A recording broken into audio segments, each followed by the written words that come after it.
شهر رمضان الذي أنزل فيه القرآن هدى للناس وبينات من الهدى والفرقان. السلام عليكم ورحمة الله وبركاته. அளவற்ற அருளாளனும் நிகரற்ற பேர் அன்புடையனும் ஆகிய ஏக இறைவனின் சாந்தியும் சமாதானமும் நம் உயிரினும் மேலான நபிகள் நாயகம் ஸல்லல்லாஹு அலைஹி வஸல்லம் அவர்களின் மீதும் தன்னால் இயன்ற அளவிற்கு அவர்களை அப்படியே பின்பற்றி வாழ்ந்து மறைந்த சத்திய சஹாபாக்கள் சஹாபிய பெண்மணிகளின் மீதும், குறிப்பாக லைலத்துல் கத்ருடைய சிறப்பை கூலியை பெற வேண்டும் என்கின்ற பிரதான நோக்கத்தில் 27வது ஒற்றைப்படை இரவில் இங்கு அமர்ந்து அமல்களில் ஈடுபடக்கூடிய நம்மன்னவர்கள் அனைவர்களின் மீதும் என்றென்றும் என்ன நடவட்டுமாக. கண்ணியத்திற்குரிய எல்லாமல்ல அல்லாஹுவின் நல்லடியார்களே, பெரியவர்களே, சகோதர சகோதரிகளே, இந்த மகத்தான வேளையில அல்லாஹ் ரப்புல் ஆலமீன் தன்னுடைய மார்க்கத்தின் மூலமாக முஸ்லிம்களுக்கு போதித்திருக்கக்கூடிய அறிவுரைகளில் மனித வாழ்க்கைக்கு அடிப்படையான சில செய்திகளை நாம் அறிந்து கொள்ள இருக்கின்றோம். அதில் இன்றைக்கு நாம் பார்க்க இருக்கக்கூடிய தலைப்பு என்னவென்றால், நபிகளார் கூறிய உதாரணங்களும் பெற வேண்டிய படிப்பினையும் என்ற தலைப்பின் கீழாக மனித வாழ்க்கையில் அவன் சந்திக்கின்ற துன்பங்களுக்கும் நிகழ்வுகளுக்கும் மார்க்கம் காட்டித் தருகிற சில வழிமுறைகளைத்தான் நாம் அறிந்து கொள்ள இருக்கின்றோம். பொதுவாக அல்லாஹ் ரப்புல் ஆலமீன் இந்த உலகத்தில் வாழக்கூடிய மனிதர்களை வழிநடத்துவதற்கு ஒவ்வொரு சமுதாயத்திற்கும் பல்வேறு தூதர்மார்களை அனுப்பியிருக்கிறான். அதில் இறுதி சமுதாயமாக இருக்கக்கூடிய நம்முடைய உம்மத்துக்களுக்கு அல்லாஹ் முஹம்மது நபிகள் நாயகம் ஸல்லல்லாஹு அலைஹி வஸல்லம் அவர்களை இறை தூதராக தேர்ந்தெடுத்து மக்களை நல்வழிப்படுத்துவதற்காகவும் அவர்களிடத்தில் இருக்கக்கூடிய பாவமான தீமையான காரியங்களை எச்சரிக்கை செய்து தடுத்து நிறுத்துவதற்காகவும் அல்லாஹ் தேர்ந்தெடுத்தான். இறைவன் திருமறை குர்ஆனிலே குறிப்பிடுகிற பொழுது, இன்ன அர்சல்நாக பில் ஹக்கி பஸீரௌ வ நதீரா வலா துஸ்அலு அன் அஸ்ஹாபில் ஜஹீம். நபியே, உம்மை நற்செய்தி சொல்லக்கூடியவராகவும் எச்சரிக்கை செய்யக்கூடியவராகவும் நாம் அனுப்பி வைத்தோம். நரகவாசிகளை பற்றி நீர் விசாரிக்கப்பட மாட்டாய் என்று அல்லாஹ் ரப்புல் ஆலமீன் சொல்லி காட்டுகிறார். அப்ப நம்முடைய சமூகத்திற்கு அனுப்பப்பட்டிருக்கக்கூடிய நபி அவர்கள் ஏன் நமக்கு இறைவனிடத்திலிருந்து வகை செய்தியை பெற்று நம்மை வழிநடத்துவதற்காக வந்தார்கள் என்றால், நாம் செய்யக்கூடிய செயல்பாடுகளுக்கு உலகத்திலும் நற்செய்தி உண்டு, மறுமையிலும் நற்செய்தி உண்டு என்று சொல்வதற்காகவும், நாம் செய்யக்கூடிய பாவங்களை விட்டு நம்மை தடுக்க வேண்டும் என்று அந்த பாவத்தினுடைய விபரீதத்தை அல்லாஹ் அதற்கு கொடுக்கக்கூடிய தண்டனைகளை எடுத்து சொல்லி எச்சரிக்கை செய்வதற்காகவும் தான் அல்லாஹ் நபிமார்களை அனுப்பி இருப்பதாக இந்த வசனத்தின் மூலமாக நமக்கு சொல்லி காட்டுகிறான். அந்த அடிப்படையில் அல்லாஹ்வுடைய தூதர் அவர்கள் மனித வாழ்க்கைக்கு தேவையான ஏராளமான போதனைகளை அறிவுரைகளை பல்வேறு சந்தர்ப்பங்களில் மக்களிடத்திலே தொகுத்து வழங்கியிருக்கிறார்கள். நபி அவர்கள் மக்களுக்கு சொன்ன அறிவுரைகளை நாம் எடுத்து பார்ப்போமேயானால் பல்வேறு சந்தர்ப்பங்களை சார்ந்ததாக, பல்வேறு வழிவகைகளை சார்ந்ததாக இருக்கிறது. மக்களாக நபி அவர்களிடத்தில் வந்து ஒரு கேள்வி கேட்கும் பொழுது அப்பொழுது மார்க்கத்தை ரசூலுல்லாஹ் சொல்லி இருக்கிறாங்க, அல்லது மக்களிடத்தில் மார்க்கத்தை பற்றி கேள்வி எழுப்பி அவர்களிடத்திலிருந்து பதிலை எதிர்பார்த்து தவறாகவோ சரியாகவோ பதில் சொன்னால் அதன் மூலமாகவும் மார்க்கத்தை சொல்லி இருக்கிறார்கள். மக்களோடு மக்களாக சிறுவர்கள் இருக்கிற பொழுது அந்த நேரத்தில் நபிகளார் மார்க்கத்தை சொல்லி இருக்கிறார்கள். அந்த வகைகளில் உதாரணங்களை சொல்வதன் மூலமாக அல்லாஹ்வுடைய தூதரவர்கள் என்ன பண்றாங்கன்னா, இந்த மார்க்கத்தை மக்களிடத்துல வளர்க்குறாங்க. இஸ்லாமிய மார்க்கத்தில் உதாரணங்களை சொல்வதற்கு முக்கியத்துவம் வழங்கப்பட்டு இருக்கின்றது. முதல்ல உதாரணங்கள் ஏன் சொல்லப்படுகிறது, அதனுடைய அவசியம் என்ன என்பதை நாம் புரிந்து கொள்வோமேயானால் அந்த வகைகளிலும் நாம் மார்க்கத்தை அறிந்து கொள்வதற்கு இலகுவாக இருக்கும். உதாரணம்னா என்ன? நமக்கு தெரியாத ஒரு விஷயத்தை, அறியாத ஒரு விஷயத்தை அறிந்ததை வைத்து சொல்லிக் கொடுப்பதுதான் உதாரணம். இன்றைக்கு நீங்கள் இதை பள்ளிக்கூடங்களில் பாடங்களை பயிற்றுவிக்கக்கூடிய கல்லூரிகளில் தொழில் சார்ந்த இடங்களில் அதிகமாக இந்த உதாரணங்கள் பயன்படுத்தப்படுகிறது. இன்னைக்கு பள்ளிக்கூடங்களில் படிக்கக்கூடிய மாணவ மாணவிகளுடைய புத்தகங்களை எடுத்து பாருங்க, அதிகமான உதாரணங்கள் ஃபார் எக்ஸாம்பிள் சொல்லியிருப்பாங்க. காரணம் என்னன்னா, அந்த சிறு பிள்ளைகளுக்கு புரியாததை புரிய வைக்கணும். பாடம் எடுக்கக்கூடிய ஆசிரியர்கள் கூட அதிகமான உதாரணங்களை சொல்லித்தான் அவர்களுக்கு பாடங்களை நடத்துவார்கள். ஏன்?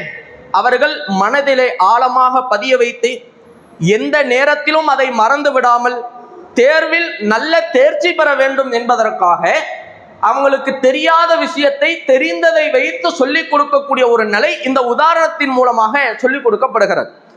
நாமும் கூட பல்வேறு சந்தர்ப்பங்களில் ஒருவருக்கு ஒரு செய்தியை சொல்லி புரிய வைக்க முடியவில்லை என்றால் இந்த உதாரணத்தை பயன்படுத்தக்கூடியவர்களாக இருக்கிறோம். அப்ப கடினமான புரிந்து கொள்ள முடியாத ஒரு விஷயத்தை இலகுவாக புரிய வைப்பதற்குண்டான ஒரு தந்திரம் இருக்கும் என்றால் அது இந்த உதாரணமாக இருப்பதை நம்மால் பார்க்க முடிகிறது. இந்த உதாரணத்திற்கு மார்க்கத்திலும் முக்கியத்துவம் வழங்கப்பட்டு இருக்கிறது. எந்த அளவிற்கு என்று சொன்னால், இந்த இஸ்லாத்தில் சொல்லப்பட்ட உதாரணங்கள் மார்க்க செய்திகளை இலகுவாக நாம் புரிந்து கொண்டு அதன் அடிப்படையில் நாம் நடப்பதற்கும் அல்லாஹுவினுடைய மார்க்கத்தை நோக்கி மக்கள் அலையலையாய் வருவதற்கும் சில சாரார்களை அல்லாஹ் வழிகெடுப்பதற்கும் இந்த உதாரணத்தை பயன்படுத்தி இருக்கிறான். நீங்க என்ன குரான் வசனம் ஹதீஸ் இப்படியே பேசிட்டு போனீங்கன்னு வைங்க, பல மக்களுடைய உள்ளத்துல உட்காராது. அதை அழகான உதாரணத்தை கொண்டு நாம் சொல்லுகிற பொழுது அவங்க செய்யக்கூடிய அந்த செயல்பாடு சொல்லப்பட்ட உதாரணம் நினைவுக்கு வந்துச்சுன்னா, இந்த செய்தியை சொல்லி ஏதாவது ஒரு மார்க்க தகவல் நமக்கு சொன்ன மாதிரி இருக்குதே இப்படின்னு அவங்களுக்கு நினைவுக்கு வரும். அப்ப அதன் காரணமாக மார்க்கம் உதாரணத்திற்கு முக்கியத்துவம் வழங்குகிறது. அல்லாஹ் திருமறை குர்ஆனுடைய சூரா பக்கரா 2வது அத்தியாயத்தினுடைய 26வது வசனத்திலே இறைவன் பேசுகிறான். இன்னல்லாஹ லா யஸ்தஹி ஐ யத்ரிப மஸலம் மா பஊலதன் ஃபமா ஃபௌகஹா. கொசுவையோ அதைவிட அற்பமானதையோ உதாரணமாக சொல்வதற்கு அல்லாஹ் வெட்கப்பட மாட்டான். அல்லாஹ் குர்ஆன்ல சொல்லி காட்டுறான். நம்முடைய பார்வையில கொசு என்பது ரொம்ப ரொம்ப அற்பமான பொருள். அது என் வீட்டுக்குள்ள வந்துடக்கூடாது, என்னை கடிச்சிடக்கூடாது, அதுக்காக என்னென்ன ஏற்பாடுகளை செய்ய முடியுமோ எல்லாவற்றையும் நாம் செய்கிறோம். கொசு தொல்லை பெருந்தொல்லை என்று சொல்லுகிற அளவிற்கு மனிதன் அதை ரொம்ப அற்பமாக பார்க்குகிறான். அதை தன்னை அண்டிவிடாமல் இருப்பதற்கான வழிகளை செய்கிறான். ஆனால் அல்லாஹ் குர்ஆன்ல சொல்லக்கூடிய செய்தியை பாருங்க, கொசுவையோ அதைவிட அற்பமானதையோ உதாரணமாக சொல்வதற்கு அல்லாஹ் வெட்கப்பட மாட்டான். நம்மோட பார்வையில இதையெல்லாம் யாராவது உதாரணமா சொல்லுவாங்களா அப்படின்னு நாம நினைக்கலாம். ஆனால் இறைவன் குறிப்பிடுகிறான், இதை சொல்வதற்கு இறைவன் வெட்கப்படவே மாட்டான். காரணம் என்ன தெரியுமா? அந்த வசனத்தினுடைய தொடர்ச்சியில் அல்லாஹ் சொல்லுகிறான், ஃபஅம்மல்லதீன ஆமனு ஃபயஅலமூன அன்னஹுல் ஹக்கு மிர் ரப்பிஹிம். அல்லாஹுவை நம்பிக்கை கொண்ட இறை நம்பிக்கையாளர்கள் அது தமது இறைவனிடத்திலிருந்து வந்திருக்கக்கூடிய உண்மை என்று அறிந்து கொள்கிறார்கள். அல்லாஹ் எப்படிப்பட்ட பாடத்தை சொல்றான்னு பாருங்க. இந்த உதாரணத்தை இறைவன் சொல்வதன் மூலமாக எதை நாடுகிறான் என்றால், உண்மையில் அல்லாஹுவை நம்பியவர்கள், இறைவன் எனக்கான ஒரு வழிகாட்டுதலை வழங்குவான் என்று எதிர்பார்த்து நம்பிக்கை கொண்டிருக்கக்கூடிய அந்த நம்பிக்கையாளர்களுக்கு இந்த உதாரணத்தின் மூலம் அல்லாஹ் சத்தியத்தை, உண்மையை, ஒரு வழிகாட்டுதலை அல்லாஹ் வழங்க போதுமானவனாக இருக்கிறான் என்பதையும் இந்த வசனத்திலே அல்லாஹ் சொல்லுகிறான். சொல்லிவிட்டு இந்த உதாரணத்தோட பவர் என்ன அதையும் அல்லாஹ் தொடர்ச்சியாக குறிப்பிடுகிறான். வஅம்மல்லதீன கஃபரு ஃபயகூலூன மாதா அராதல்லாஹு பிஹாதா மஸலா. அல்லாஹுவை மறுக்கக்கூடிய இறை மறுப்பாளர்கள் சொல்லுகிறார்கள், இதையெல்லாம் உதாரணமா சொல்றது மூலமா அல்லாஹ் என்னத்தை தான் நாடுறான்? இதெல்லாம் இப்படிப்பட்ட அற்பமான ஒரு பொருளை உதாரணமாக சொல்வதன் மூலம் அல்லாஹ் என்ன செய்தியத்தான் சொல்ல வரான்? இதுக்கெல்லாம் என்ன ஒரு பவர் இருக்குது அப்படிங்கிற கோணத்தில் அவங்க கேட்கிறாங்க. அல்லாஹ் அதற்கான பதிலையும் சொல்லுகிறான். யுதில்லு பிஹி கதீரா வ யஹ்தி பிஹி கதீரா. இந்த உதாரணத்தின் மூலம் அல்லாஹ் பல ஆட்களுக்கு நேர்வழி காட்டுகிறான், பல ஆட்களை வழிகேட்டிலேயும் விட்டுவிடுகிறான். அதற்கடுத்து இறைவன் சொல்லுகிறான், வமா யுதில்லு பிஹி இல்லல் பாசிகீன். பாவிகளை தவிர வேறு எவரையும் இதை கொண்டு அல்லாஹ் வழிகேட்டில் விடுவது கிடையாது. எப்படிப்பட்ட ஒரு பவர் இந்த உதாரணத்துக்கு இருக்குன்னு பாருங்க. பல ஆட்கள் நேர்வழிக்கு வர்றதுக்கு இந்த உதாரணம் ஆகச்சிறந்ததாக இருக்கிறது. எவ்வளவு செய்திகளை நீங்கள் மக்களிடத்துல சொன்னாலும் ஆரம்ப காலகட்டங்கள்ல இந்த இஸ்லாத்தை நோக்கி அலையலையாய் மக்கள் வருவதற்கு எளிமையான நடையோடு மக்களுடைய யதார்த்தமான நடைமுறையில் இருக்கிற விஷயங்களை சொல்லி மார்க்கத்தை சில மார்க்க அறிஞர்கள் போதித்ததனுடைய விளைவு பலர் சத்தியத்திற்கு வந்திருப்பதை பார்க்கிறோம். நிதர்சனமான உண்மையா இல்லையா? மறுக்க முடியுமா? முடியாத? இதை மறுக்க முடியாத உண்மை இது. இன்றைக்கு பல ஆட்கள் உதாரணங்களை விளங்கிக் கொள்வதன் மூலம் இந்த சத்தியத்திற்கு வருகிறார்கள். அல்லாஹ் அதற்கு உத்தரவாதமும் அளிக்கிறான். பலருக்கு அல்லாஹ் இந்த உதாரணத்தின் மூலம் நேர்வழியையும் காட்டுகிறேன் என்று இறைவன் குர்ஆனிலே சொல்லி காட்டுகிறான். அப்ப நம்ம வாழ்க்கைக்கு தேவையான பல உதாரணங்கள் இந்த மார்க்கத்தின் மூலம் நமக்கு சொல்லப்பட்டு இருக்கிறது. அதுல இந்த காலத்துல இந்த சமீபத்தில் வாழக்கூடிய இந்த மக்களுடைய சூழ்நிலைகளுக்கு ஏற்ப பல்வேறு உதாரணங்கள் நமக்கு சொல்லப்பட்டிருக்கு. என்ன உதாரணங்கள்? இந்த உலகத்தில் வாழக்கூடிய மனிதர்கள் பொருளாதார ரீதியாக, குடும்ப ரீதியாக, படிப்பு ரீதியாக, சமூக ரீதியாக பல்வேறு வகையிலான இன்னல்களுக்கும் சோதனைகளுக்கும் ஆட்படுகிறார்கள். அப்படி ஆட்படக்கூடிய மனிதர்கள் அந்த சோதனைகளை எவ்வாறு கையாள்வது, அந்த சோதனையின் பொழுது நான் எப்படி பொறுமையாக இருப்பது என்கின்ற வழிமுறைகளை அறிந்து கொள்ளாமல் அவசரமான முடிவின் காரணமாக பல்வேறு தவறான செயல்பாடுகளிலே ஈடுபடுவதை பார்க்கிறோம். தன்னுடைய உயிரை தாங்களே மாய்த்து கொள்கிற ஒரு நிலைகளை இன்றைக்கு நம்மால் பார்க்க முடிகிறது. இன்றைக்கு பாருங்க, பள்ளிகள்ல இறுதி தேர்வு நடைபெற்று கொண்டிருக்கிறது. கடந்த காலங்கள் எல்லாம் நம்ம நிறைய செய்திகளை பார்த்திருப்போம். அதிகமான மதிப்பெண் எடுக்க முடியவில்லை என்ற ஒரே காரணத்திற்காக பல மாணவ மாணவிகள் தற்கொலை செய்து கொண்ட செய்திகளை படிக்கிறோமா இல்லையா? இந்த தவறான முடிவுகள் ஏன் அவர்களிடத்துல வருகிறது என்றால், தனக்கு ஏற்பட்ட அந்த துன்பத்தை சரி செய்வதற்கான வழி என்ன என்பதை அவர்கள் அறிந்து கொள்ளவில்லை.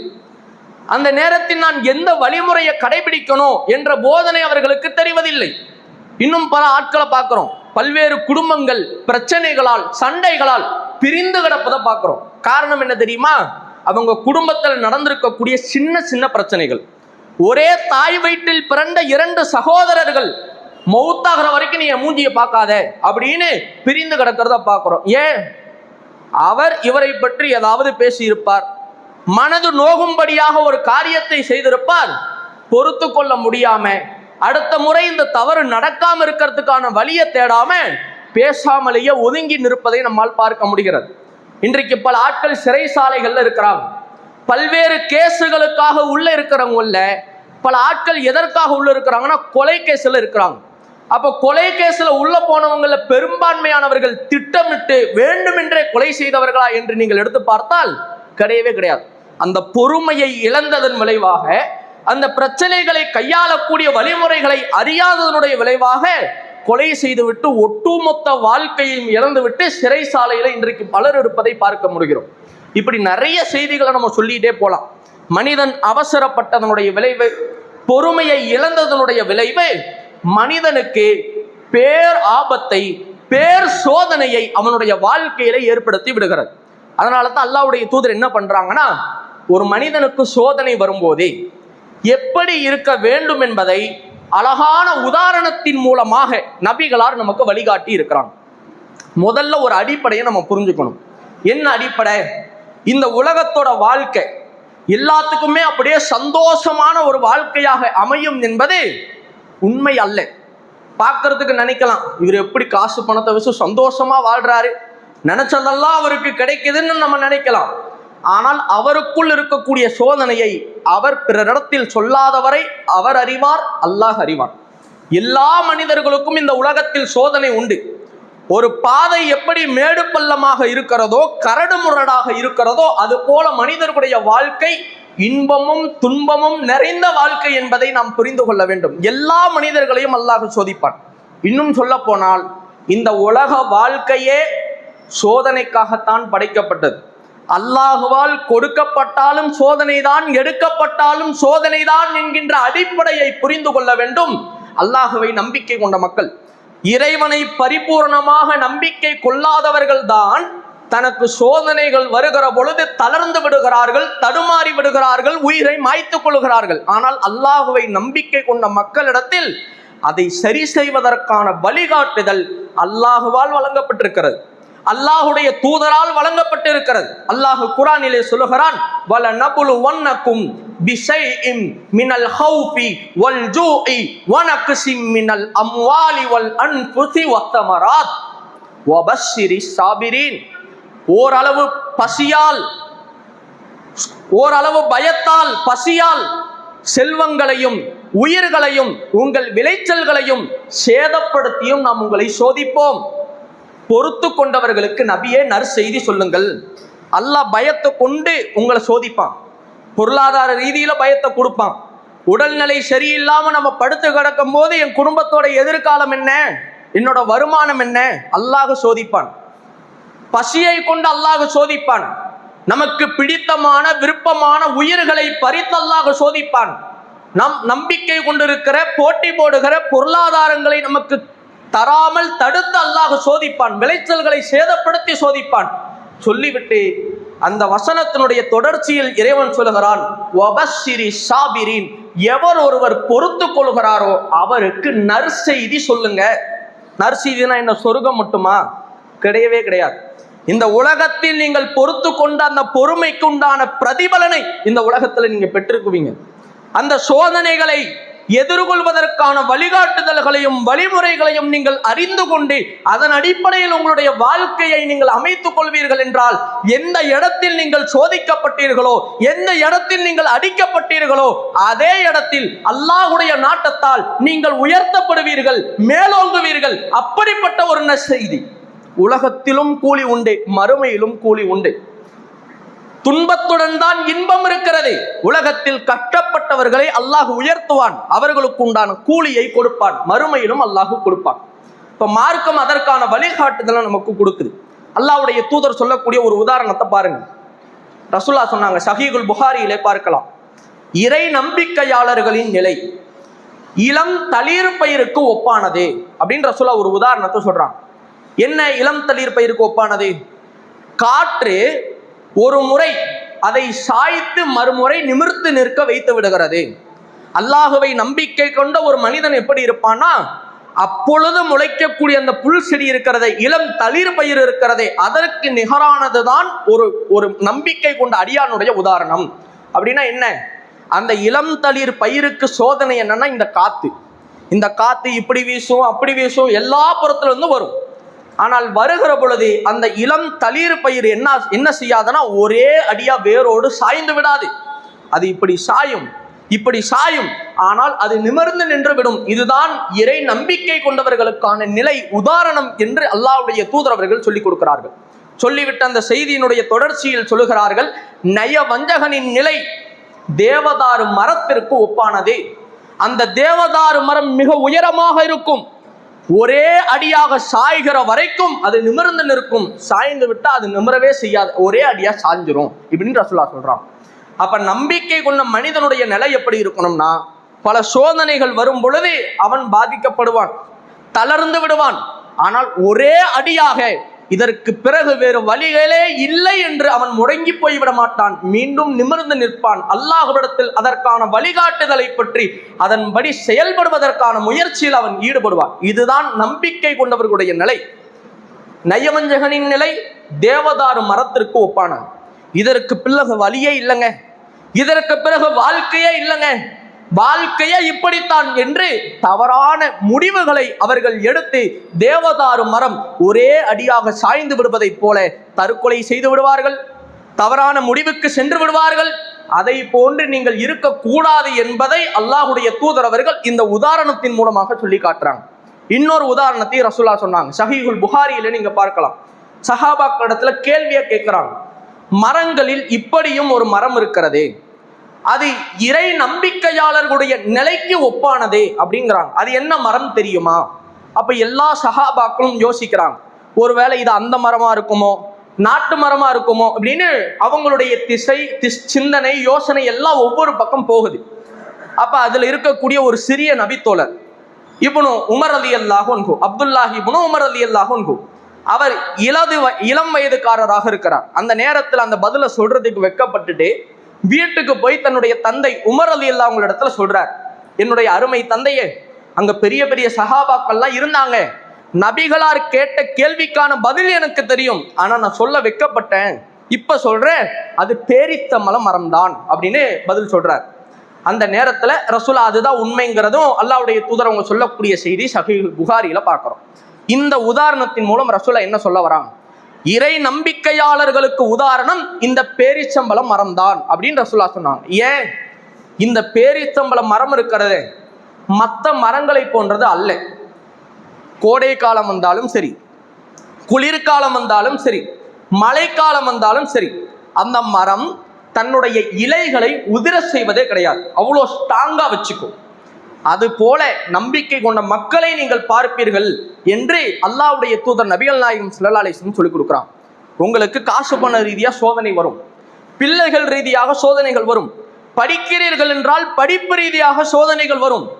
இப்படி பல்வேறு புறங்களில் உங்களுக்கு சோதனை வரும் பொழுது இந்த பேரிச்சம்பள மரம் எப்படி இலைகளை உதிர செய்யாமல் அவ்வளவு ஸ்ட்ராங்காக வைத்துக் கொள்கிறதோ அது போல நம்பிக்கை கொண்ட மக்கள் இருப்பதை நீங்கள் பார்ப்பீர்கள் என்று அல்லாஹ்வுடைய தூதர் அவர்கள் ஒரு அழகான உதாரணத்தின் மூலம் நம்பிக்கை கொண்ட மக்கள் சோதனையின் பொழுது எப்படி இருக்க வேண்டும் என்கின்ற ஒரு வழிமுறையை நமக்கு சொல்லிக் கொடுக்குறான். ஆனா இந்த ஒரு நிலைய மக்களிடத்துல பார்க்கிறோமா? இன்னைக்கு வாழக்கூடிய மக்களை நீங்க எடுத்துக்கிட்டீங்கன்னா பெரும்பான்மையானவர்கள் தன்னுடைய வாழ்க்கையில் ஏற்பட்ட சோதனைகளுக்கு சரியான வழிகாட்டுதலை பெற்றுக்கிறதே இல்லை. இந்த சோதனை சரியாகணும், அதுக்கான வழி என்ன? இப்ப வண்டியில பெட்ரோல் இல்லை, வண்டி ஓடணும்னா என்ன பண்ணணும்? பெட்ரோல் இல்லை, பெட்ரோல் இல்லை, பெட்ரோல் இல்லை புலம்புறதுனால வண்டி ஓடுமா? அதற்கான வேலை என்னவோ அதை செய்யணும். செல்போன்ல ரீசார்ஜ் இல்லை, ரீசார்ஜ் முடிஞ்சு போச்சுன்னு பேசினா அந்த போனு ரீசார்ஜ் ஆயிருமா? அதுக்கான வேலை என்னவோ அதை செய்யணும். இப்படி இதையெல்லாம் செய்வதற்கு புரிந்து வைத்திருக்கிற மனிதன் தன் வாழ்க்கையில ஒரு சோதனை ஏற்பட்டுருச்சு, ஒருத்தர் கூட சண்டை ஆயிருச்சு, கணவன் மனைவிக்கு மத்தியில பிரிவினை ஏற்பட்டுருச்சு, அல்லது ஏதோ ஒரு வகையில எனக்கு ஒரு சோதனை வந்துருச்சு, வருஷம் ஃபுல்லா பாத்தீங்கன்னா புலம்பிக்கிட்டே இருப்பார். இப்படி ஆயிருச்சு, அது நடந்துருச்சு, இது நடந்துருச்சு, இப்படி ஆயிருச்சு. என்னைக்காவது நடந்ததை நடக்காமல் ஆப்பதற்கான வழியை நம்ம தேடி போனோமா? அல்லது மார்க்கம் இந்த சோதனையின் பொழுது எதை செய்ய வேண்டும் என்ற வழிகாட்டுதலை கொடுத்திருக்கிறதோ அந்த வழிகாட்டுதலின்படி நாம் நடந்திருக்கிறோமா என்று கேட்டால் பல மக்களிடத்தில் அப்படிப்பட்ட செயல்பாடு பார்க்க முடியல. ஒன்றை நன்றாக புரிந்து கொள்ளுங்கள், நடந்ததை நடக்க விடாமல் ஆக்குகிற அதிகாரம் இந்த உலகத்தில் இருக்கிற மனிதர்களில் யாருக்குமே கிடையாது. ஆனா மனுஷனோட எண்ணம் என்னன்னா நடந்துருச்சு நடந்துருச்சு நடந்துருச்சுன்னு புலம்பிட்டே இருக்கிறான். ஒருத்தவங்களை அடிச்சிட்டோம், அடிச்சு அவர் அழுதுட்டாரு, இப்ப அடிச்சதை அடிக்காம ஆக்க முடியுமா? முடியவே முடியாது.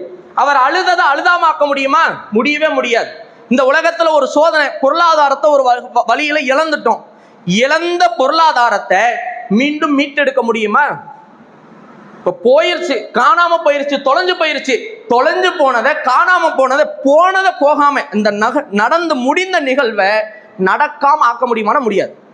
அதற்கான வழி, அடுத்த முறை தவறாமல் இருப்பதற்கான வழி, அதை பெற்றுக்கொள்வதற்கான வழி, அதைத்தான் நம்ம தேர்வு செய்யணுமே ஒழிய முடிந்ததை நடந்ததை நடக்காமல் ஆக்குகிற அதிகாரம் யாருக்கு இல்லை. ஒரு டம்ளரோட தண்ணி சாயா வாங்கிட்டு வரோம், கீழே கொட்டிருச்சு, கொட்டினதை கொட்டாம ஆக்க முடியுமா? அடுத்த முறை கொட்டாம இருக்கிறதுக்கு என்ன வழி? இதைத்தான் ஒரு மனிதன் தேட வேண்டுமே ஒழிய நடந்து விட்டது என்று முடங்கி போய் விடுவது நம்பிக்கையாளர்களின் அடையாளம் அல்ல. நடந்து விட்டது என்று அதை பற்றியே பேசிக்கொண்டிருப்பது நம்பிக்கையாளர்களின் அடையாளம் அல்ல. இன்னும் சில மக்கள் எப்படி இருக்கிறாங்கன்னு கேட்டா, ஒரு காரியம் நடந்துருச்சுன்னா, ஒரு சோதனை வந்துருச்சுன்னா அல்லாஹ் பார்த்துக்கிடுவான், அல்லாஹ் கிட்ட துவா செஞ்சா எல்லாம் சரியா போயிடும், எந்த முயற்சிகளும் இல்லைங்க. அந்த பிரச்சனையை சரி செய்வதற்கான வழி என்ன என்பதை தேர்ந்தெடுத்து அதன் அடிப்படையில் அவங்க நடக்கிறது கிடையாது. அந்த பிரச்சனைக்கான சரியான வழிகாட்டுதலை பெற்றது கிடையாது. என்ன பண்றாங்கன்னு கேட்டா, அல்லாஹ்ட துவா செஞ்சா போதும், அல்லாஹ் சரி செய்து விடுவான் என்ற மனநிலையில இருக்கிறோம். இது நம்ம கிட்ட இருக்கக்கூடாது. இன்னொரு தன்மை, அல்லாஹ் சரி செய்வான் தான். எப்போது சரி செய்வான் தெரியுமா? அதற்கான முயற்சியில் நாம் ஈடுபட்டு அந்த சோதனைகளை கையாள்வதற்கான வழிமுறைகளை நாம் அறிந்து கொண்டு அதன் அடிப்படையில் நாம் நடக்கிற பொழுதுதான் அல்லாஹ் நம்மோடு இருந்து நமக்கு உதவி செய்வான். இதை பல்வேறு செய்திகள் மூலமாக அறிந்து கொள்ளலாம். குர்ஆனிலே அல்லாஹ் சொல்கிறான், ஒரு சமுதாயம் தன்னை மாற்றிக்கொள்ளாத வரை அல்லாஹ் அவர்களுக்கு என்ன செய்ய மாட்டான்? உதவவே மாட்டான். நீங்க ஒரு முயற்சி செய்யாத வரைக்கும் அல்லாஹ்வோட உதவி உங்களுக்கு கிடையாது. ஒட்டகத்தை கட்டி வைத்து விட்டு அல்லாஹ் பார்த்து கொள்வான் என்று ஒருவர் செல்வாரேயானால் அந்த ஒட்டகம் பாதுகாக்கப்படும். எதுவுமே கெட்டாமல் எந்த வேலையும் தான் செய்யாமல் அனைத்தும் அல்லாஹ்வுடைய முயற்சி என்று ஒருவர் செய்வாரேயானால் அல்லாஹ் கொடுக்க மாட்டார். அதை இக்கட்டான ஒரு சூழ்நிலை, செய்யறதுக்கு ஒண்ணுமே இல்லை அப்படிங்கிற பட்சத்தில் அல்லாஹ் உதவி செய்வான். செய்வதற்கான எல்லா வேலைகளும் இருந்தும் அதை ஒரு மனிதன் அந்த வழிகளில் செய்யாம அல்லாட்ட எனக்கு அல்லாஹ் பார்த்துக்குவான்னு உட்கார்ந்து அல்லாஹ் செய்ய மாட்டான். ரசூலுல்லாவோட காலத்துல நடந்த ஒரு நிகழ்வு, மக்கமா நகரத்துல சஹாபாக்கள் பல்வேறு துன்பங்களுக்கு ஆட்படுத்தப்படுகிறாங்க. பல்வேறு சோதனைகள் அவர்களுக்கு வருகிறது. அப்படிப்பட்ட அந்த சோதனைகளின் பொழுது அல்லாஹ்வுடைய தூதர் அவர்களிடத்துல சஹாபாக்கள் முறையிடுறாங்க. அல்லாஹ்வுடைய தூதரே, நாங்க இப்படிப்பட்ட துன்பங்களுக்கு சோதனைகளுக்கெல்லாம் ஆட்படுத்தப்படுறோம், அதனால நீங்க அல்லாஹ்விடத்துல எனக்காக துவா செய்யுங்க அப்படின்னு சஹாபாக்கள்லாம் கேட்குறாங்க. அப்ப அல்லாஹ்வுடைய தூதர் அவர்கள் என்ன செஞ்சாங்க தெரியுமா? அல்லாஹ்விடத்துல துவா செய்யலை. இறைவனிடத்தில் அந்த நேரத்தில் அவங்க பிரார்த்தனை செய்து இருந்தால் நிச்சயமாக அல்லாஹ்வுடைய உதவி கிடைச்சிருக்கும். ஆனா ரசூலுல்லாஹ் என்ன பண்ணலைன்னா துவா பண்ணலை. அந்த சஹாபாக்களுக்கு பொறுமையை கடைபிடிப்பதற்கான ஒரு வழிகாட்டுதலை கொடுத்து அவங்கள விட ஒரு பெரிய சோதனை எடுத்து சொல்றாங்க. இது நமக்கு அது அருமருந்து தானே. நமக்கு ஒரு சோதனை நடக்குதுன்னா அதை விட ஒரு பெரிய சோதனையை காட்டும் போது இதெல்லாம் பெரிய அளவுக்கு சோதனை இல்லைங்க அப்படின்னு நம்ம கடந்து போயிடுவோம். சஹாபாக்கள் மார்க்கத்திற்காக அடி வாங்கும் போது, உதைக்கப்படும் போது ரசூலுல்லாஹ் சொன்னாங்க, உங்களுக்கு முன்வாழ்ந்த சமுதாயத்தை எடுத்து பாருங்க. அவர்கள் இந்த மார்க்கத்தை ஏற்றுக்கொண்ட ஒரே காரணத்திற்காக பூமியில் ஒரு குழி தோண்டப்பட்டு அதில் அவர்கள் நிறுத்தப்பட்டு ரம்பங்களால் அவர்களுடைய தலைப்பகுதியில வைத்து அவர்கள் அறுப்பார்கள். அந்த அளவுக்கு நீங்க சோதிக்கப்பட்டீங்களா? இரும்பு கம்பிகள் மூலமாக பழுக்க காய்ச்சப்பட்டு அவர்களுடைய உடல்களில் கீறப்படும் இந்த அளவிற்கு நீங்கள் மார்க்கத்திற்காக சோதிக்கப்பட்டீங்களா? அவங்க சோதிக்கப்பட்டாங்க. இப்படிப்பட்ட சோதனைகளை அவர்கள் சந்தித்த போதும் கூட அவர்களுடைய மார்க்கத்தில் இருந்து அவர்களை தடுமாற செய்து விடவில்லை இந்த சோதனைகள் அப்படின்னு ரசூலுல்லாஹ் வழிகாட்டுறாங்க. இப்ப ரசூலுல்லாஹ் பிரார்த்திக்கல.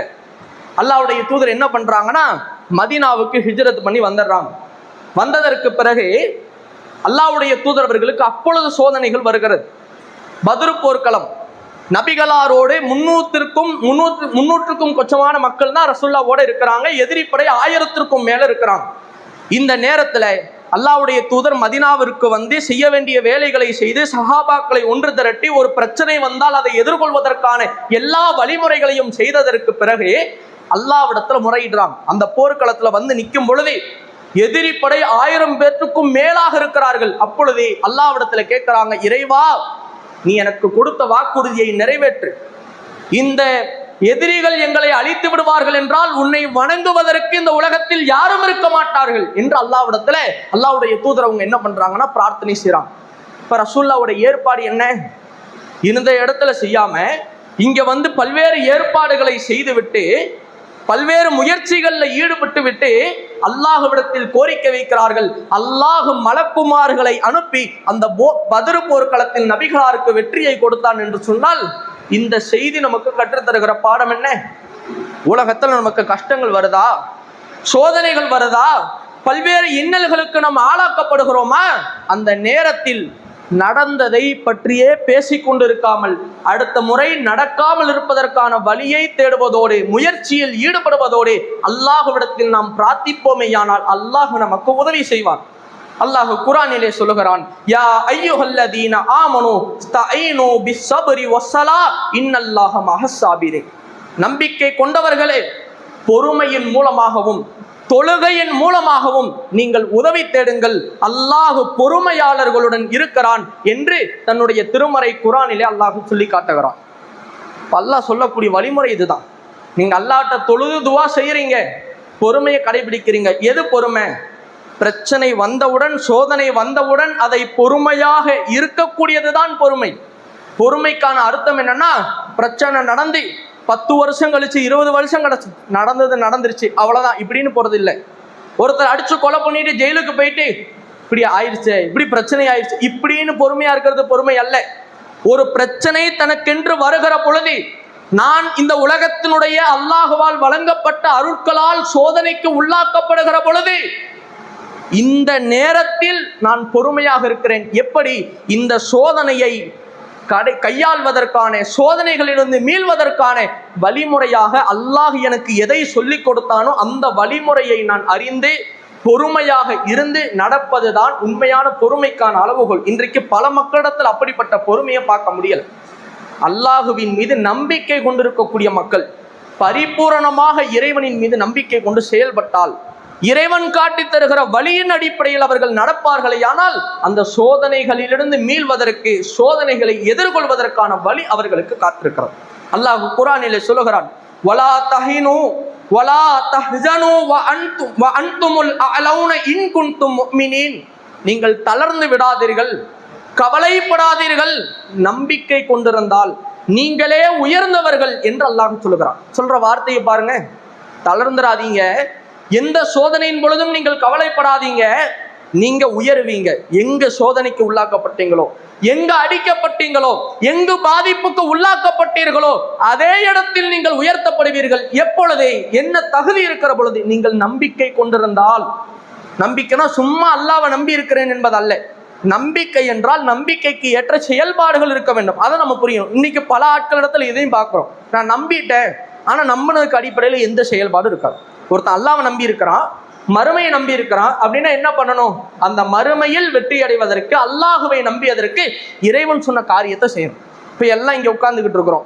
வானிலை ஆய்வு மையத்தால் ஒரு தகவல் சொல்லப்படுது, மிக கொடூரமான ஒரு நிலநடுக்கம் இங்க ஏற்பட போகுது, ஒரு சுனாமி வரப்போகிறது என்று ஒரு தகவல் நமக்கு சொல்லப்பட்டால், நம்பகத்தகுந்த தகவலாக இருக்கும் என்றால் முதல்ல நம்பிக்கை கொண்ட மனிதன் என்ன பண்ணுவான்?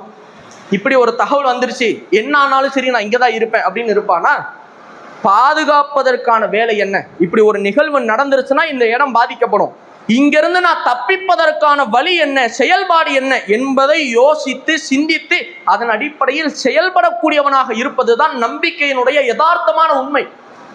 இதை புரிஞ்சு வச்சிருக்கிறோம்ல. ஒருத்தர் முதலாளியா ஒருத்தர் நம்புறான், நான் இவரை முதலாளியா நம்பிட்டேங்க, நம்பிட்டா முதலாளி காசு கொடுத்துருவாரா, சம்பளம் கொடுத்துருவாரா? நான் எந்த வேலையும் செய்ய மாட்டேங்க, நான் இவரை தான் முதலாளியா நம்பிட்டானே, அதனால அவர் எனக்கு சம்பளம் கொடுத்துருவாருன்னா எந்த முதலாளி அப்படி வேலைக்கு வச்சிருப்பாங்க? முதலாளியை நம்புகிறேன் என்றால் அவர் சொல்லக்கூடிய வேலைகளை செய்ய வேண்டும், அவர் கட்டளையிடக்கூடிய காரியங்களில் ஈடுபட வேண்டும். இதேதான் அல்லாஹுவை நம்பிக்கை கொண்ட நம்பிக்கையாளர்களுடைய நிலை. அல்லாஹ் பார்த்துக்குவான், அல்லாஹ் பார்த்துக்குவான், அல்லாஹ் உதவி செய்வான் என்று நம்பிக்கை மட்டுமல்ல, அந்த அல்லாஹ் சோதனையின் பொழுது எப்படி நடக்க வேண்டும் என்ற வழிகாட்டுதலை கொடுத்தானோ அதன் அடிப்படையில் நாம் செயல்பட வேண்டும். இதை மார்க்கம் சொல்லிக் கொடுக்கிறது. இந்த வழிமுறை இறை நம்பிக்கையாளர்களுக்கு மட்டுமே தெரியும் என்று சொல்லுகிறது. அல்லாஹ்வுடைய தூதர் அவங்க சொன்னாங்க, இறை நம்பிக்கையாளர்களுடைய நிலையை கண்டு நான் ஆச்சரியப்படுகிறேன். ரசூல்லாவே ஆச்சரியப்படுறாங்களாம். ஏன்? அவர்களுடைய நிலை எப்படிப்பட்டது என்றால், அவர்களுடைய வாழ்க்கையின் அனைத்து அம்சங்களும் அவர்களுக்கு நலவாகவே நன்மையாகவே அமைந்து விடுகிறது இப்படின்னு ரசூல்லா சொல்லிட்டு, அதற்கு அடுத்து அல்லாஹ்வுடைய தூதர் அவர்கள் சொல்லுகிறார்கள், எப்படி அவருக்கு நலவாக அமைகிறது என்றால், அவருக்கு ஒரு நன்மை ஏற்பட்டால், இந்த உலகத்துல ஏதாவது ஒரு நன்மை ஏற்படும் என்று சொன்னால் அவர் அதற்காக நன்றி செலுத்தக்கூடியவராக இருக்கிறார். அதே வேளையில் அவருக்கு ஒரு சோதனை, ஒரு துன்பம், ஒரு கஷ்டம் இந்த உலகத்தில் ஏற்படுமேயானால் அவர் பொறுமையை கடைபிடிக்கிறார். இதுவும் அவருக்கு நன்மையாகவே அமைந்து விடுகிறது என்று அல்லாஹ்வுடைய தூதர் நபிகள் நாயகம் ஸல்லல்லாஹு அலைஹி வஸல்லம் அவங்க என்ன செய்யறாங்கன்னா, நமக்கு ஆக சிறந்த ஒரு வழிகாட்டுதலை கொடுக்குறாங்க. அப்போ ஒரு நம்பிக்கை கொண்ட அந்த நம்பிக்கையாளருக்கு மட்டும்தான் எப்படிப்பட்ட ஒரு பாக்கியம் கிடைக்குது? நல்லது நடந்தாலும் அவர் சரியாக நடக்கிறார், தனக்கு ஒரு துன்பம் நடந்தாலும் அதுவும் அல்லாஹ் தனக்கு கொடுக்கக்கூடிய ஒரு சோதனை என்பதை புரிந்து கொண்டு அதிலிருந்து மீள்வதற்கான வழிகளை பெறுகிறார்.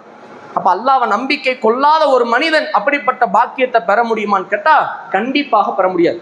அதனாலதான் பாருங்களேன், இன்றைக்கு முஸ்லீம்களாக இருக்கக்கூடியவர்கள் முஸ்லீம் அல்லாத மக்களோட ஒப்பிட்டு பார்த்தால் தற்கொலைகளுடைய எண்ணிக்கை அதிகமாக முஸ்லீம்களிடத்துல தான் குறைந்து காணப்படுது. ஏன்? அதற்கான வழிமுறைகள் அவங்களிடத்துல இருக்கு. சில குறைவான மக்கள் தான் சரியான வழிகாட்டுதலை பெற்றுக்கொள்ளாமல் இன்றைக்கு தவறான முடிவுகளை எடுத்து தவறான காரியங்களில் ஈடுபடக்கூடிய ஒரு மனிதர்களாக இன்றைக்கு இருப்பதை நம்மளால பார்க்க முடியும். ஆக அன்பிற்குரிய அல்லாஹ்வின் நல்லடியார்களே, ஒரு விஷயத்தை நீங்கள் நன்றாக புரிந்து கொள்ளுங்கள். இந்த உலகத்தினுடைய வாழ்க்கை என்பது நமக்கு பலதாரான சோதனைகளை பெற்றுத்தரக்கூடிய கோணத்தில் தான் அல்லாஹ் இந்த உலகத்தை நமக்கு ஆக்கியிருக்கிறான்.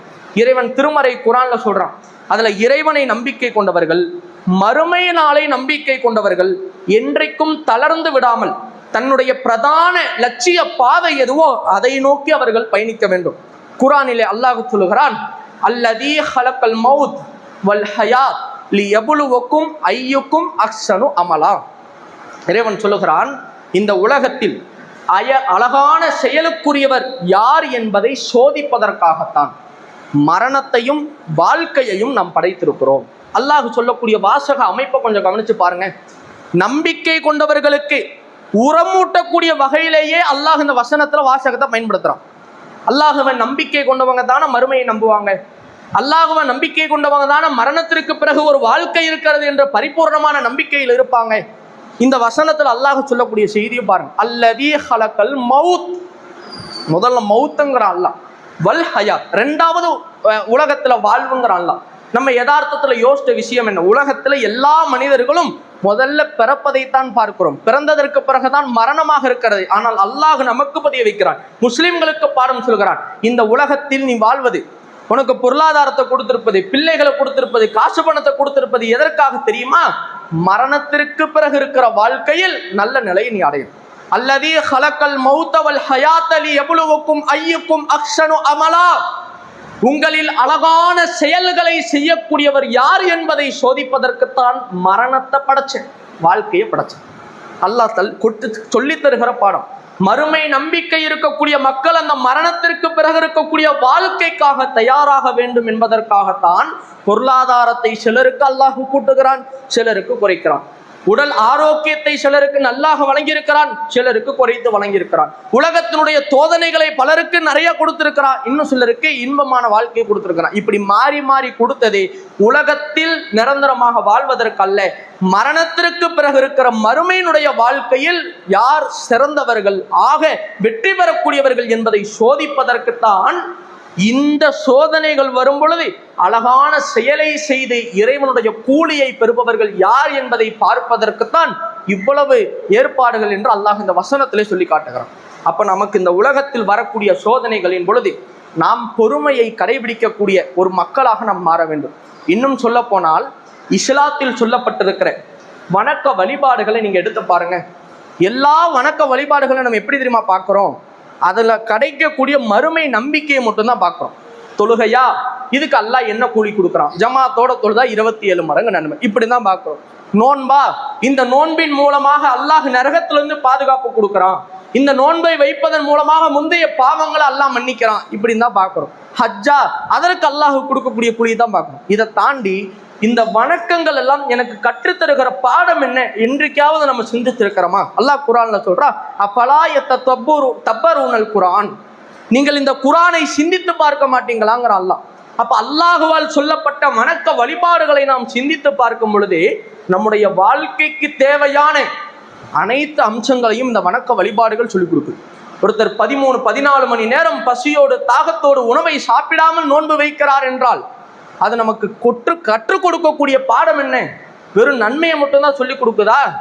ரகரகமான உணவுகள் தனக்கு முன்னால் இருந்தாலும் கூட, தீமைகளை செய்வதற்கான வாய்ப்புகள் இருந்தாலும் கூட நான் பொறுமையா இருக்கிறேன். எது வரைக்கும்? அல்லாஹ் ஆர்டர் போடக்கூடிய அந்த நேரம் வர்ற வரைக்கும், மகரிபுடைய நேரம் வரைக்கும் அதை சாப்பிடாம நான் இருக்கிறேன். இது எனக்கு சொல்லிக் கொடுக்குது, பொறுமையா இருந்துக்க. கண்ணுக்கு முன்னாடி எல்லாருக்கும் ரகரகமான உணவு இருக்கும், உன்னை யாரும் கண்காணிக்காவிட்டாலும் கூட நீ இதன் மூலமாக பொறுமையாக இருக்க வேண்டும் என்பதை நோன்பின் மூலமாக அல்லாஹ் நமக்கு கற்றுக் கொடுக்கிறான். பல்வேறு பாரங்கள், சுமைகள், நமக்கு வேலைப்பாடுகள் இருந்தாலும் கூட இந்த நோன்புக்காக அதிகாலையுடைய நேரத்தில் சஹருக்காக நீங்கள் எழுந்திருக்கிறீர்களே, ஏன் தூங்கிடலாம்ல, என்னால வேலை இருக்கு, அதை பார்க்கணும், தூக்கம் இல்லை, ஆனாலும் எந்திரிச்சு சாப்பிட்டா வச்சு படுத்துறோம். அது எதை சொல்லி கொடுக்குது? சோதனையில இப்படிப்பட்ட இக்கட்டான சூழ்நிலைகள் உங்களுக்கு வரும், அதை நீங்க இதுல இருந்து பாடமாக பயிற்சியாக 30 நாட்கள் பெற்றுக்கொள்ளுங்கள் என்பதை இந்த நோன்பு கற்றுக் கொடுக்கிறது. தொழுகையை எடுத்து பாருங்க, அந்த தொழுகையும் நமக்கு அதை கற்றுக் கொடுக்கிறது. பொறுமையை சொல்லிக் கொடுக்கிறது. அல்லாஹ்வுக்காக ஒரு நாளில் 5 நேரம் ஒருவர் பள்ளிவாசலுக்காக உதவு செய்து வேலைகளை விட்டுவிட்டு உலக சிந்தனைகளை விட்டுவிட்டு அல்லாஹ்விற்காக நிற்கிறாரே, இது ஒரு பொறுமையை நமக்கு கற்றுக் கொடுக்கிறது. இன்னும் சொல்ல போனால் நேர மேலாண்மையை கற்றுக் கொடுக்கிறது. சிந்திக்கும் போது இன்னைக்கு எல்லாத்துக்கும் வேலைக்கு போறதுக்கு, படிக்க போறதுக்கு இந்த நேரம் தான் பிரச்சனை. கொஞ்சம் தொழுகை யோசிச்சு பாருங்க. அந்தந்த நேர தொழுகையை அந்தந்த நேரத்துல அந்தந்த வக்தோட டைம்ல ஒருத்தர் வந்து தொழுகணும். 5 மணிக்கு ஃபஜ்ருடைய தொழுகைனா 5 மணிக்கு வரணும், லுஹரோட தொழுகை 12 மணினா 12 மணிக்கு வரணும். இப்படி மார்க்கம் இந்த நேரத்துல இருந்து இந்த நேரத்துக்குள்ள முடிச்சிரு. இதை ஒரு 5 முறை 5 நாள் ஒரு நாளைக்கு பயிற்சினா அது நம்மளோட வாழ்க்கையில பிராக்டிக்கலா மாறாதா? ஏதாவது பிள்ளைகளுக்கு இதை போதிச்சிருக்கிறோமா? ஸ்கூலுக்கு நேரமா போ, டியூஷனுக்கு நேரமா போ, தொழுகைக்கு போடான்னு கற்றுக் கொடுத்திருந்தா அது அவனை சரிப்படுத்தும். ஒரு காரியத்தை சரியான நேரம் மேலாண்மையோடு செய்ய வைக்கும், பொறுமையை கற்றுக் கொடுக்கும். இப்படி மார்க்கத்தில் சொல்லப்பட்ட பல்வேறு வணக்க வழிபாடுகள், நபிகளாரால் சொல்லப்பட்ட பிரதான நன்மைகள் அதற்கு இருந்தாலும் கூட இறைவன் சிந்தித்து பாருங்கள் என்ற ஒரு அருமையான ஒரு வாய்ப்பை நமக்கு கொடுத்திருக்கிற பொழுது அந்த அமல்களை செய்வதன் மூலம் நாம் சிந்திக்கும் பொழுது நம்முடைய உலக வாழ்க்கைக்கு தேவையான, நாம் இந்த உலகத்தில் சந்திக்கிற துன்பங்களுக்கு தேவையான வழிகாட்டுதல்களையும் அல்லாஹ் இந்த வணக்க வழிபாடுகள் மூலமாக வழங்கியிருக்கிறான். ஆக அன்பிற்குரிய அல்லாஹுவின் நல்லடியார்களே, எத்திசையிலிருந்தும் என் நிலையிலிருந்தும் நமக்கு சோதனைகள் வந்தாலும் அதை மார்க்கத்தினுடைய வழிகாட்டுதலோடு எதிர்கொள்ளக்கூடிய மக்களாக இருக்க வேண்டும். பொறுமை என்கின்ற விஷயத்தை சரியான முறையில் கடைபிடிக்கக்கூடிய மக்களாக இருக்க வேண்டும். அப்படிப்பட்ட பாக்கியத்தை அல்லாஹ் தந்தருள் புரிவானாக. வாஹிர் தவானா அல்ஹம்துலில்லாஹ். அஸ்ஸலாமு அலைக்கும் வரஹ்மத்துல்லாஹ்.